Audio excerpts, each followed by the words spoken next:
Upon the reread, I just gotta say Oda is amazing. I'll talk about what I mean at the end, but we gotta just talk about the small things that I didn't talk about in my previous review. Of course, in the Viz, things are cleaned up a lot in comparison to the scans. Thunderbagua is changed to a Blunderbagua in Ulti speech. Page 1 says that his jaw was loosened up as opposed to jaw being dislocated. Again, it's a lot cleaner than the scans in regards to just the dialogue, in which the scans are a bit more raw, and recently I've been preferring the dialogue that the scans have been offering, like no cap. There's something to be said about Yamato's strength. We just have to wait and see a bit more, but she's casually taking on Gear 2nd and Gear 3rd Luffy. And again, Luffy in base is a bit underwhelming at times, but this is Luffy that's been training in Udon, Luffy that's been training for the week, and Luffy might have used advanced haki as well. Yamato is showing that she is a formidable fighter. We just have to wait until we see a bit more to kind of come to a conclusion as to how strong she could possibly be. I mentioned this before, but my favorite part of the chapter was with Robin and Jinbei, and just seeing Robin in that role. Jinbei fits in very well. I'm sure Sanji would agree.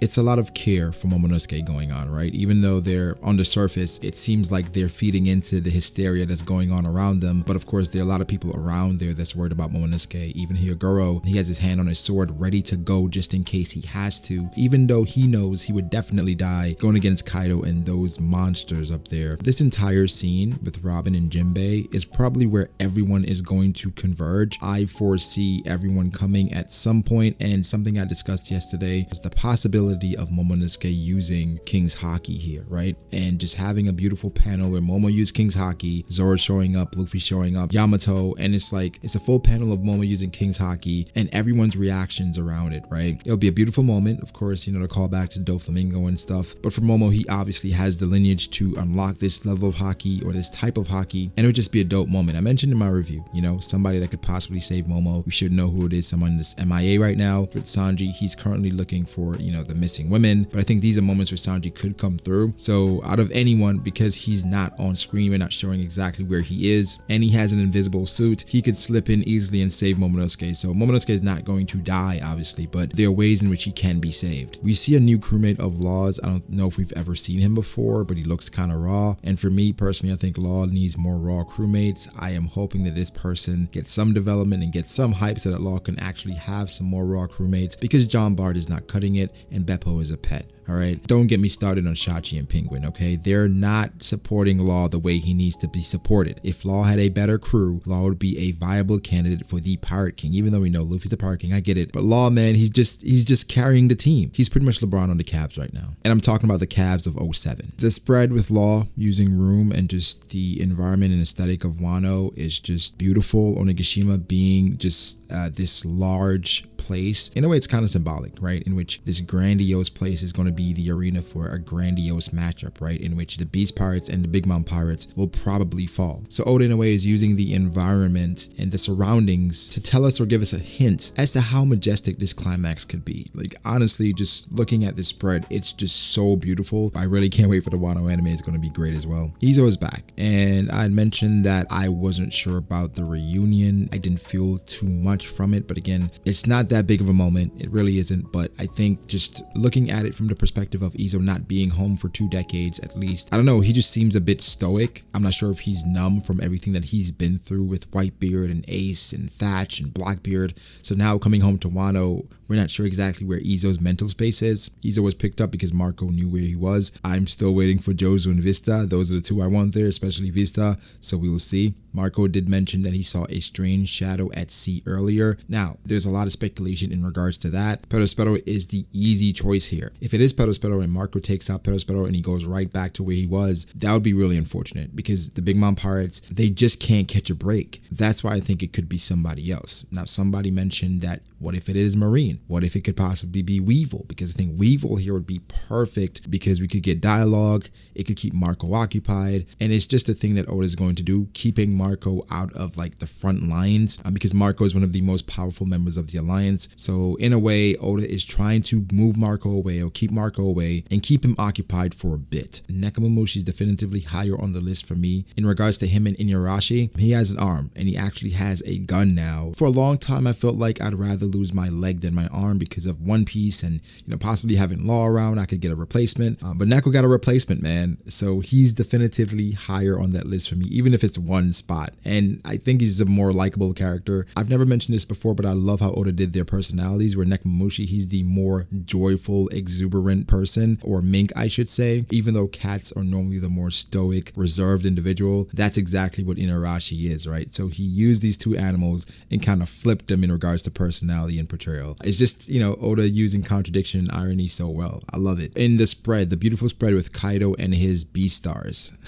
I just said Kaido and his Beast Pirates, right? He's explaining the new Onigashima project. So something I've discussed throughout the week with various people is what this project could probably be. I'm just going to share it with you guys. One thing is obviously the marriage, and now with Yamato being a female and Perospero being here, it's not that crazy for Big Mom to marry off Perospero, the eldest son, to Kaido's daughter. But at this point, I don't think that's what it is. I think Kaido mentioning it has something to do with Yamato, and now more context, it has to do with Yamato and Onigashima. What does he mean? Something that I've discussed is that maybe Kaido is saying that the person that was going to be in charge of Onigashima going forward would be Yamato, because at the end of the day, Kaido and Big Mom, they plan to take over the world. So of course they can't rule from Onigashima, so the person they would put in charge of Onigashima would be Yamato. It would be a weird announcement, especially with the dissension between Kaido and Yamato. I mean, Yamato actively portraying or cosplaying as Oden. Cosplaying may come off a bit disrespectful, but you guys understand what I'm saying. But I think this is important, the Onigashima project, because they're going to be big changes, and I would assume that goes to the hierarchy. So again, one of the best spreads. I can't wait till this is colored because it is just beautiful. And look how huge Jack is in comparison to Kaido. These are towering monsters. Like, just imagine these guys pulling up to the drive-thru to get some Wendy's, bro.